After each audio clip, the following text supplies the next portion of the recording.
DC's got some great museums, but none where you can live out your wildest rock star dreams. Cleveland's Rock and Roll Hall of Fame is where legends come alive. You can even jam out with their house band in their interactive musical experience, The Garage. And don't miss their incredible new SNL exhibit, featuring Will Ferrell's famous cowbell and the complete archive of every SNL musical performance ever aired. Check out the Rock and Roll Hall of Fame to learn more about the music that connects us all. Find more info at rockhall.com/exhibitions/SNL-50-years-music. Today on CityCast DC, the federal takeover of DC law enforcement. It's in full effect, and we're going to talk about that from a bunch of angles. On the streets, where masked federal agents have been stopping DC drivers and drawing furious catcalls. In the halls of politics, where city officials from the mayor on down are sticking with a really muted response.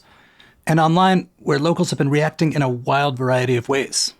And in a members-only segment, we'll get into the Trump administration's latest edict on the Smithsonian and check in on how the Trumpification of DC culture is proceeding. I'm here with my CityCast friend and colleague, Bridget Todd, and with the Washington Post's Olivia George. Olivia covers the Trump administration's impact on DC for the Post.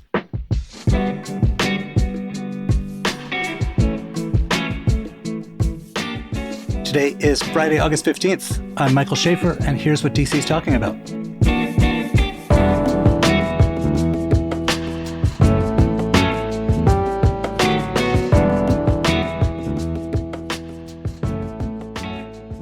Hey, before we go any further, I got a favor to ask. CityCast is doing our annual listener survey. It would really help us if you took it. If you took it last year, we'd be grateful if you took it again, since we can't use last year's data anymore. Please go to citycast.fm/survey to take the survey. It's only 7 minutes long. We timed it. That's citycast.fm/survey. And when you take the survey, you'll also be eligible to win a $250 Visa gift card and some CityCast swag. citycast.fm/survey. Hey, Bridget. Hey, Mike. In a time like this, there's nobody I'd rather be talking to than you. Oh, man, I bet you say that to all the co-hosts at the times of DC crisis. Olivia, it's nice to see you too. Thanks so much for inviting me on. All right, so there's a lot to talk about with what's going on with the big takeover. The thing that's top of mind for me, I don't know about you guys, is sort of on a Wednesday night, we started to see the real look of this, that there were federal agents in sort of khaki-looking uniforms in a bunch of different DC neighborhoods, but most notably stopping traffic, doing like a checkpoint on 14th Street, right by the U Street corridor. So lots of people out. It's a summer night, entertainment area. Crowds gather. They're yelling, get out of our neighborhood. You're not wanted here. Take off your masks. Cars are stopped. Some people are arrested. I don't know what for. But that is, if you're trying to do something and have it turn into viral videos, that's a very good place to do it. So the kind of, the mayor has been portraying this as like, hey, we're getting some help with law enforcement. We're going to be able to work with these guys and make sure that we can send resources where they're needed. But this seems like a very different look from the one she's described. How did that, what did you all think seeing that stuff? And two, what are you hearing from sources and so on? So I think you're spot on. We saw tensions over Trump's deployment of federal law enforcement, really begin to come into sharp view in Northwest DC as a mix of local and federal authorities, including ICE agents, my colleagues reported, were pulling drivers over for seatbelt violations or broken tail lights, while dozens and dozens of onlookers were chanting things like, "Go home, fascists." My colleagues reported that at least 2 people were detained. One man speaking Spanish was loaded into an unmarked black pickup, while DC police towed the car that he had been driving. And a woman was handcuffed while a crowd gathered on the sidewalk. And we're working hard to better understand what happened in both of those situations, but also the story behind the statistics that the White House are kind of proclaiming as they chart their progress for this federal intervention, the stories behind each of those arrest and detainment statistics. What are the statistics they're touting? And how tied are they to reality? So yesterday, a White House official said that the operation, as they're describing it, has surpassed 100 total arrests. They said that charges had included one for homicide. There had been several narcotics charges, a few dozen firearm charges. Understanding that situation on the ground behind those numbers is a definite priority for me in this kind of ongoing reporting effort. And when it comes to statistics, I mean, we've continually seen President Trump and other White House officials dismiss DC crime data that is showing violent crime is down double digits this year to date compared to last year. I don't know if anybody knows the answer to this, but with the statistics that the White House is putting out, how do they compare to the typical arrests that are made on any given day in DC? Is it in line with that amount of arrests or more? That's a really good question. One my colleagues and I have been asking ourselves too. I remember before Trump announced that he was taking over the DC Police Department, but we'd already begun to see kind of an increase in federal law enforcement presence. There were some posts from government accounts on X, saying, recapping what those agents had done, and it would be what seemed to me at least kind of a very run-of-the-mill sprinkling of firearm-related incidents, maybe some narcotics-related arrests. So we're continuing to crunch the numbers to see what exactly is kind of materializing that is different than your kind of run-of-the-mill DC police enforcement. My understanding, at least, is that on the court side of things, at least yesterday, it was a fairly average day in terms of the numbers of people showing up for arraignments. So I got to say, Bridget, I'm sure you were too. I was really uncomfortable watching some of these scenes.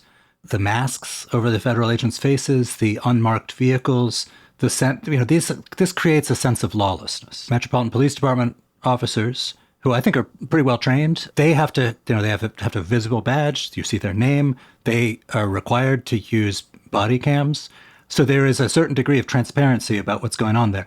The lack of transparency here makes me terribly uncomfortable and kind of pissed off too. And things like checkpoints, similarly, it's a bad look for a free city. It's a bad look for a free city, and it's terrifying. And I have to imagine that the thing that you just expressed is the point, that the point is to create that feeling of chaos, confusion, fear, anger. These people aren't accountable to me as a DC resident, and yet they can come to my city and do this. It doesn't make sense to me. So the flip side of that is I watched these videos that have gone viral. People are yelling, fascist, and so on. You're not welcome here. The law enforcement depicted in the videos, I did not see any indication.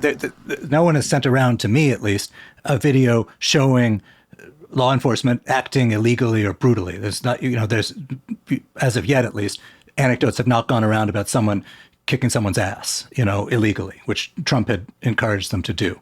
I suspect it's probably only a matter of time because you have a bunch of people who are not trained in like high tension confrontations and doing things that are going to cause high tension. And someone, on one of these days where it's like 110 degrees, someone's going to mouth off and someone's going to do something dumb and someone's going to do something dumb right back. And then you're going to have a real crisis. This is, I think, the thing that the people in the city government who I've talked to, this is the thing they most worry about.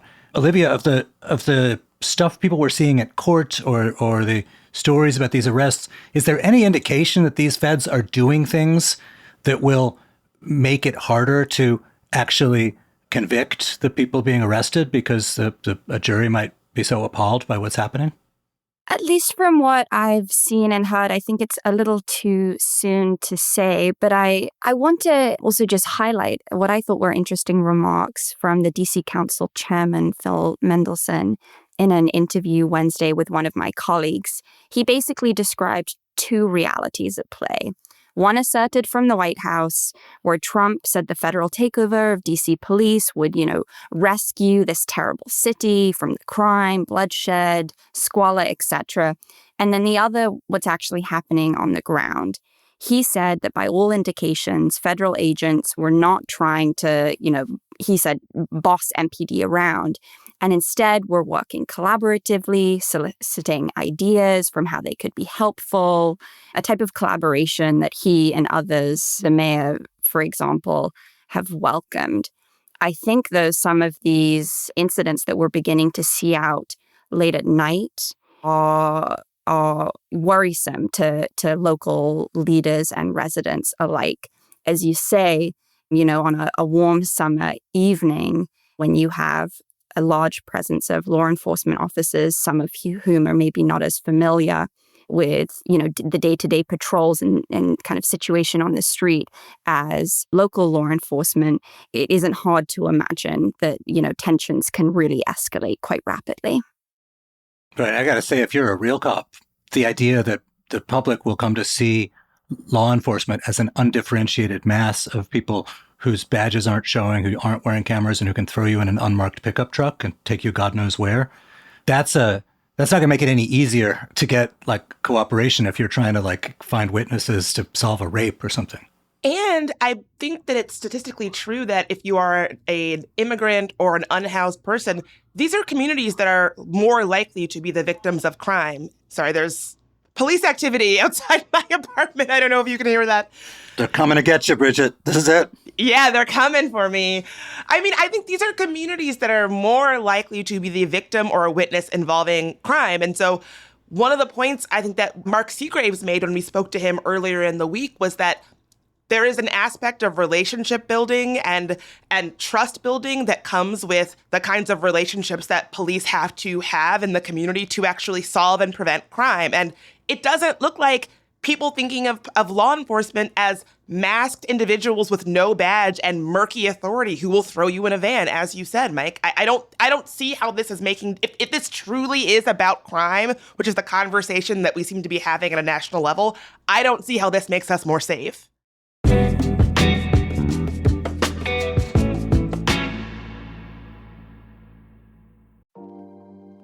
Are you tired of yelling at your podcast app?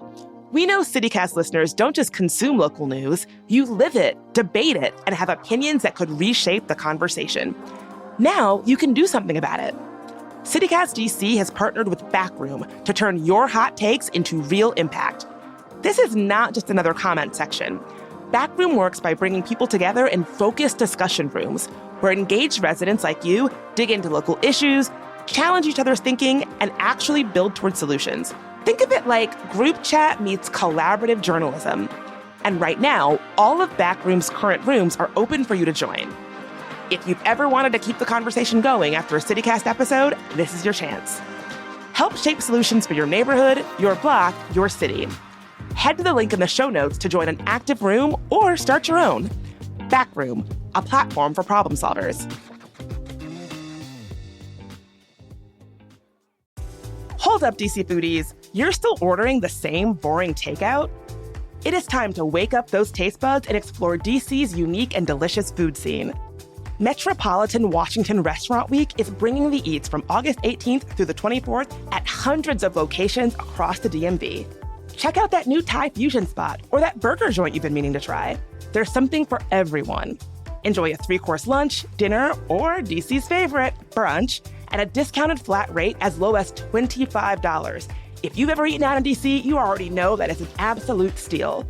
Many locations are also offering cocktail and wine pairings to further elevate your dining experience. Restaurant Week is presented by the Restaurant Association of Metropolitan Washington and Events DC.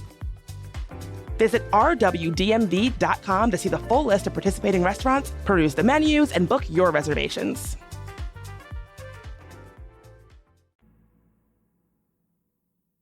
So this sort of brings me to the thing I wrote about this week in my column. I interviewed the mayor. I was struck by how, look, since the beginning of Trump 2, her approach has been to play ball, particularly on the optics. Tear up Black Lives Matter Plaza? Sure. No one gets their Medicaid from Black Lives Matter Plaza. So yeah, we'll play ball on that. And a whole bunch of other things where she has stayed on the good side of Trump. She was an ally of his in the stadium fight, took down the Sanctuary City page from the city website, all kinds of things like that. And, as her reward for that, you could say is she got kicked in the teeth. You know, they took over the police anyway. People around her who I talked to, they had a pretty different way of looking at it, which is that, hey, it could have been a lot worse. They could have worked to undo home rule entirely. They could have put in a control board. He could have taken aim at her personally. And during his remarks, it was mainly about the council. Those were the ones he slammed, not her. And more than anything, they say, look, there's so many logistics that still have to be worked out on a day-to-day basis. So we can't be like playing to the gallery and tearing the guy, because that's going to not make it any easier to work with the feds to make sure these untrained agents don't do things that cause riots. It's a good point, but it's just a very strange phenomenon to have this moment where there is, with a lot of the people I talk to, such seething anger about the takeover, but the sort of implicit insult to our right to self-government, like all other Americans, as well, increasingly, as about the actual things people are seeing on the streets. And yet the mayor, and for that matter, the city council, their collective statement on this, the initial statement didn't include the word Trump. To have them taking such a muted tone. And, the argument on their side is, well, we got to be the adults in the room. We have a really terrible hand to play, and this is how we have to deal with it. But I have a feeling this is going to become an issue where people sort of outside the political system are going to be saying, like, guys, one, you need to represent us in our anger, and two, quite clearly, the appeasement approach ain't working. On Tuesday night, speaking to community leaders on some kind of online chat, Bowser, at least in what my tally was kind of her firmest condemnation yet, called Trump's actions an authoritarian push and did, begin to more forcefully dispute the disparaging characterizations that he has long painted of the city that we call home. But I mean, you're right, like fearing the kind of intervention that materialized this week, the mayor has sought to avoid antagonizing the president with the kind of resistance that other Democratic mayors nationwide, haven't hesitated to display, in large part given DC's unique vulnerability to federal intervention. And yet here we are. So I was struck by that too, what she said to that online community meeting Tuesday night. But then I interviewed her Wednesday morning, and it was back. She referred to the federal forces as partners. We're going to work with them. The only thing where she really got her back up was at the maligning of DC by the president, but also by sort of right-wing influencers and so on. And in that case, you could sort of see the resentment and the emotion. But, I asked her at some point, like, hey, you have such a low-key affect about this, and this is a problem. We're going to work with it. We're going to work with our federal partners. We're going to manage it, et cetera. As she kept saying, like, there's a lot of places where Pam Bondi and Janine Pirro, the U.S. attorney, and I have interests and values in common. And I said to her, like, at a certain point, doesn't this just hurt your feelings? And she kind of scoffed, like, look, no one cares about my feelings. I don't care about my feelings. And the only place where she would sort of allow about feelings is in the sort of broader image of DC and running down 700,000 U.S. citizens. I mean, it's a very different reaction from a lot of blue politicians who probably wouldn't have been able to resist playing to the gallery and showing some fury. And it may be a good way to handle the Trump administration, although clearly it didn't prevent this. But I wonder when that starts really pissing off the constituents who actually vote on the mayor of DC. I mean, I'm a little pissed off. No, I mean, Once you've lost Bridget Todd. I had a big think about this, and I had a whole conversation about it. And part of me feels that, listen, the reality is the mayor of DC only has so much power. And so I logically understand exactly what you just laid out and why she might be responding in this way. I also think as a DC resident, as a constituent, I came to realize that I had this emotional need to want to have my political leadership talking tough and even if those words meant nothing and were totally empty, I realized that was what I wanted to see. And the reality is, DC is not California. When Gavin Newsom gets up and talks tough to Trump like he did when Trump deployed the National Guard in LA, he knows he has 2 senators behind him who has his back. In DC, the reality is just very different here. And I guess listening to what was coming out of the mayor's office was sort of when that reality of DC and my expectations and what I maybe wanted to hear were all colliding. Right. And I was struck that when I interviewed Robert White, more progressive member of the DC Council, he ran against Bowser from the left last time. He's widely expected to do so again next year. And I said, like, do you have any issues with how the mayor has handled her relationship with the president? And he said, now is not the time. We have to work together. He opted not to beat up on her about it. And this is a person with a lot of incentive to criticize the mayor. So, I feel like the entire political spectrum is sort of on the same page here. I talked to a former city council member, Alyssa Silverman, who said basically, like, wouldn't it be better if, like, the council played bad cop? That it would still let Bowser play the good cop. But if somebody was sort of calling attention to this as an injustice, maybe this is, Trump himself has said he wants to do similar things in other cities. It doesn't have the same legal authority to, but he wants to do similar things in other cities. So maybe rather than making this like a wonky thing about DC crime stats and DC home rule prerogatives, make it about sort of liberty and freedom for Americans. And that will, if nothing else, it'll keep some Senate Democrats on board in case Trump tries to extend this or make something permanent and they need to filibuster. Well, on that note, just a snippet from an interesting conversation that I had with Shadow Senator Ankit Jain earlier this week, who, is among the local leaders who is really viewing this week's actions as kind of a rallying cry for why DC statehood is so important. He said, this exemplifies, and I'm paraphrasing here, but this exemplifies that statehood isn't just about these kind of lofty ideals of justice, of representation. It's really also about like the day-to-day fabric and feeling of the city and what we have control over and what we don't. Can I point out 2 other reactions from officialdom that I thought were interesting? Number one is Eleanor Holmes Norton, DC delegate, has been, one of my colleagues reported on this, just remarkably quiet, non-present. Talk about someone who can play bad cop with no consequence. She is not part of the government of the District of Columbia. She is the representative of the District of Columbia to Congress. And she could, this is a moment where like thundering denunciations could be coming from her who doesn't have to worry about working on a day-to-day basis with Pam Bondi. But, there's been a lot of stories about she's the oldest member of the House of Representatives. She's not the presence she used to be. And this is sort of another moment of like the great opportunity cost, I think. And then the other thing I thought was so interesting was Trayon White, recently re-elected by Ward 8 after having been ejected or expelled from the DC Council by colleagues following his arrest on charges of corruption. He said, well, maybe Trump's got a point and there's a lot of issues here. Basically, he was not resisting. And it strikes me that, there's sort of 2 things. One, he represents a part of town where people feel in more danger, so shouldn't discount that. But also, this is a person who may someday soon require a pardon. So I just throw that out there. I thought that was interesting. I don't know about you guys. Yeah, those are really interesting reactions. I think the reaction from White that doesn't surprise me at all. I don't know the answer to this question. Has Eleanor Holmes Norton have we had any public statements from the office or public appearances since this all took place on Monday? Yeah, there was a suitably outraged public, press release, a statement emailed by the office.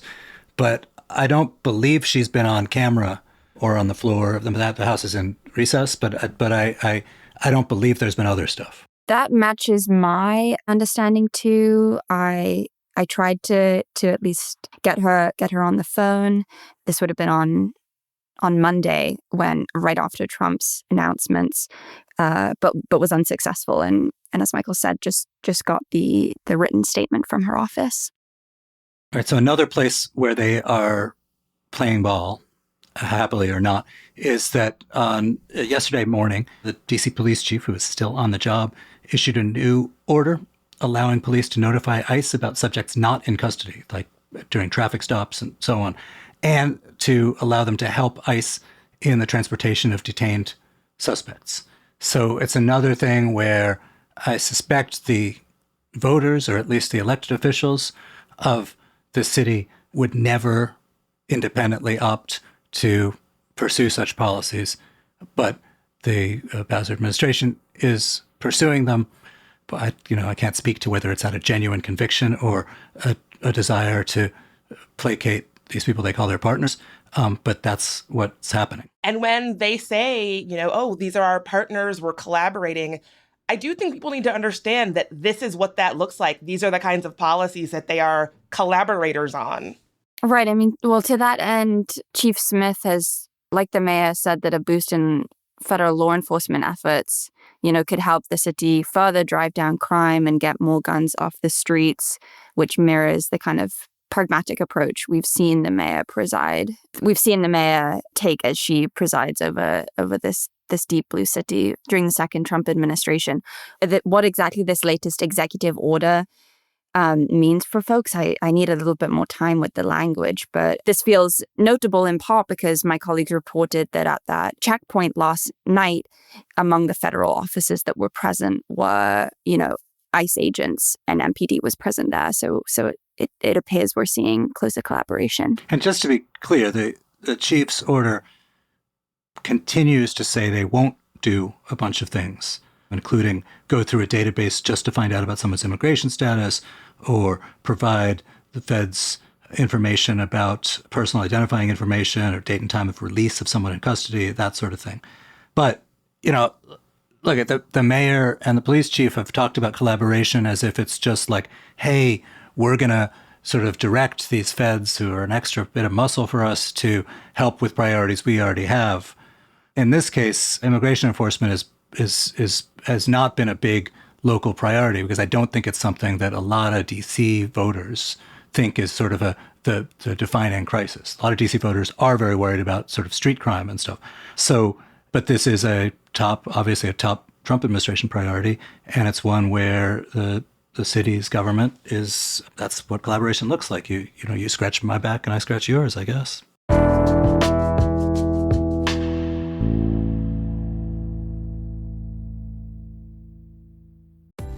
Got any fun trips coming up? One thing you probably haven't put on your packing list is learning the language. But with Babbel, you can start talking in just a few weeks. I'm David Plotz, the CEO of CityCast, and I've been learning Spanish with Babbel. And I also just persuaded my friend who's going to France this fall to learn French with Babbel, but that is another story. Babbel's extremely fun and intuitive. It's like having a private tutor in your pocket. Handcrafted by over 200 language experts, Babbel's lessons are voiced by real native speakers and built with science-backed cognitive tools and interactive features to fit any learning style.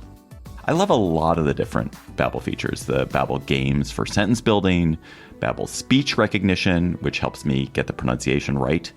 And now I'm really into Babbel's word of the day, which greets me on the homepage of the app. Every day, a new word revealed like a little surprise with a sentence to help contextualize it. It's like a daily treat for me.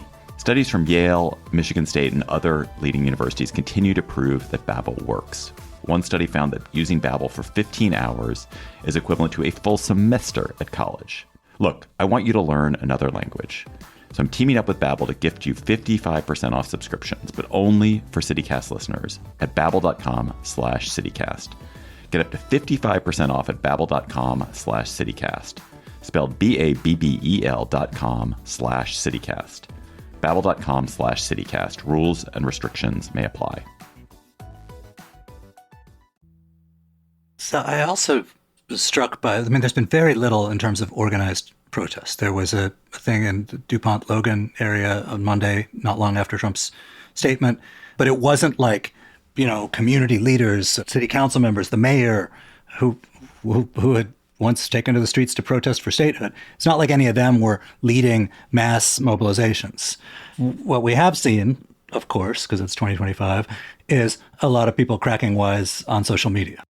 Yeah, I have loved seeing comments on social media that I have really connected with are really longtime DC residents trying to change the conversation about what life in DC actually looks like. One of the memes going around is this idea of talking about what actually scares you in DC. So that's lists of things that include tourists writ large, Mission and Navy Yard, people scootering on sidewalks, big escalators. There's a really good list going around Twitter/X.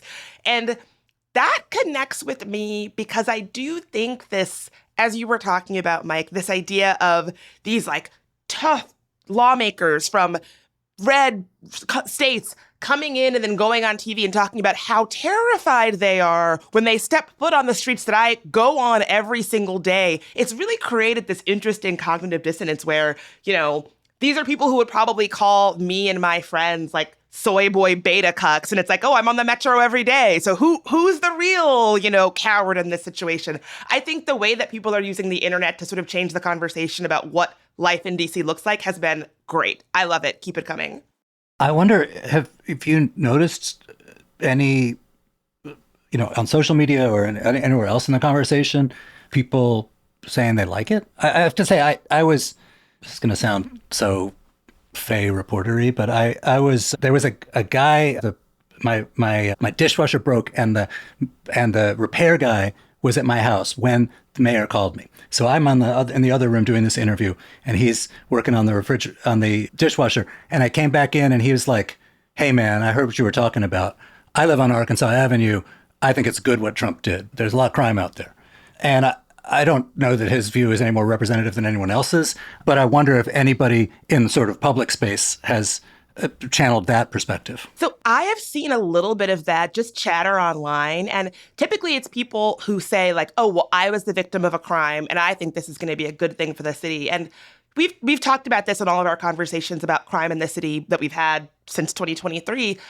I don't think that those people are wrong. And obviously, I also don't want a city that is overrun with crime. No one does. And so I don't want to discount what people are saying, but I think if you care about a safer city and you care about crime, we should be doing things that meaningfully combat crime in the city. And from what we've talked about today, I'm not convinced that this doesn't seem like anything other than business as usual, other than the added aspect of people being confused and freaked out and angry and terrified on the streets. And so, yeah, I also have a vision for the city that includes less crime.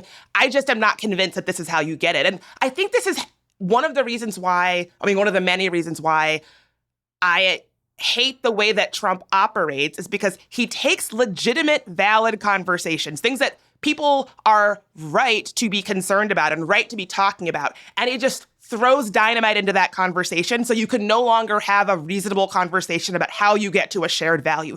Everybody needs to remember that is Trump's MO. And he's using these topics that we know from doing this podcast are so emotionally charged because they manipulate people. They make it very easy for people to say, well, I don't like the feeling that I feel when I go outside and feel unsafe, or I don't like the feeling that I feel when I see a video of, you know, big balls bloodied on the street or a looted out CVS. And that he's using that emotional charge to make it impossible for us to have conversations that lead to actual outcomes that we all actually want. So that is really the MO here. And, you know, I want to validate people who say, like, I really do care about crime. I'm concerned. They're not wrong. The thing that is wrong is the way that Trump is able to completely derail those conversations so we never get anywhere on them. Hey, Olivia, what have you been hearing in terms of, like, is there any organized constituency who actually live in DC and who are saying, like, bring it on? I've heard smatterings of those comments. It's hard, of course, at this stage to know how representative the loudest voices are.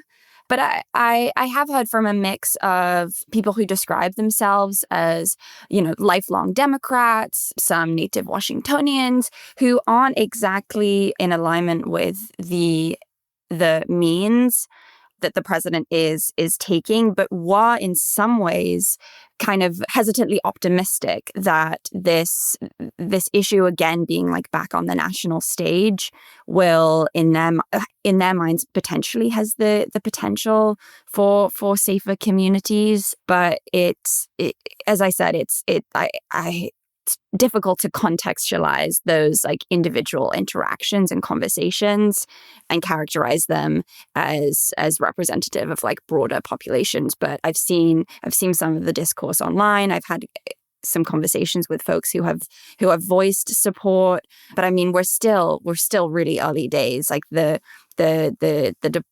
arrival of the National Guard, it seems like, is still underway. So let's see what the next couple of days hold.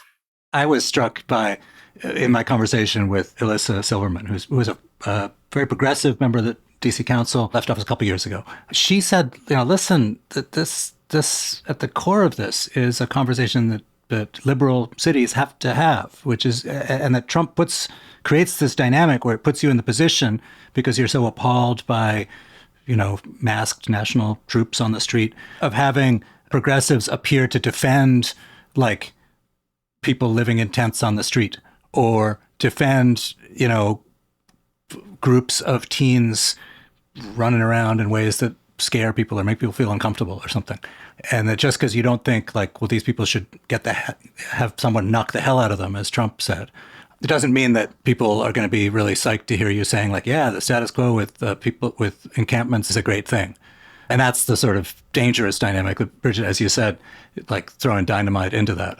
One other public reaction that I wanted to flag that landed in my inbox yesterday was a statement from a handful of DC faith leaders. Among those that signed on to this open letter was the Right Reverend Marianne Bood, who, if that name rings a bell, it's because way back in January, she made a kind of a direct plea to Trump the day after his inauguration, asking him to have mercy on immigrants, LGBTQ children, and others who might be concerned about his return to power. And in that statement that these faith leaders put out yesterday, I'll just read a sentence or two from it. They said, "Even one violent crime is too many, and all Washingtonians deserve to live in safety. But safety cannot be achieved through political theater and military force. It requires honesty and sustained collaboration between government, civic, and private partners." Yeah, good luck with that. I think this is the divide, right? Is that there's part of our, particularly people who don't live close to here, system wants the sort of emotional rush that comes from seeing, vengeance against people they see as doing things that, Bridget, as you said, make them uncomfortable. And that's very different from like actually thinking through public policies that will lead to you feeling safer when you walk around town. Exactly. And if this thing plays out to a point where home rule is taken away from DC, these are the same people who would be running our city, right? That same dynamic where we're not actually interested in governing. We're not actually interested in results. We're interested in having a big, flashy conversation, big shows of force, things like that. That would be the dynamic that runs our city. And so I think I don't think there's a ton of people listening to this podcast who are saying, yeah, I think that DC should not have home rule. But if there are, that same dynamic will be the dynamic that determines where your kids go to school, whether your trash is picked up, what your streets look like. And people should really think about that. Yes, exactly. And to maybe remember that before home rule, 50 years ago, it's not like DC, when it was run by the feds, was like a really well-governed and well-policed city. There was still a lot of crime and a lot of stuff that sucked. And people thought it sucked because the government didn't answer the people. I have been saying this since day one. People who don't know anybody who lived in DC when that was the case, find somebody who lived in DC when DC did not have home rule and just have a conversation with them. That's really all I'll say. Right. And just don't have a conversation with them about justice. Have a conversation with them about, like, what was the crime like? What was the garbage collection like? How were the schools? Yes. All right. So, hey, listen, before we move on, I want to give a big thank you to our newest CityCast DC neighbors, Jeffrey P., Nusrat K., and Marissa M. Thank you guys for your support. Today, paid subscribers get a bonus 4th roundup chat about the Smithsonian and the White House plans for the 250th anniversary. If you want to be sure you always get the full episode, become a member. Head to membership.citycast.fm and sign up. It's only $10 a month, and members get ad-free listening, exclusive member events, and an extra events newsletter every week. Again, that's membership.citycast.fm.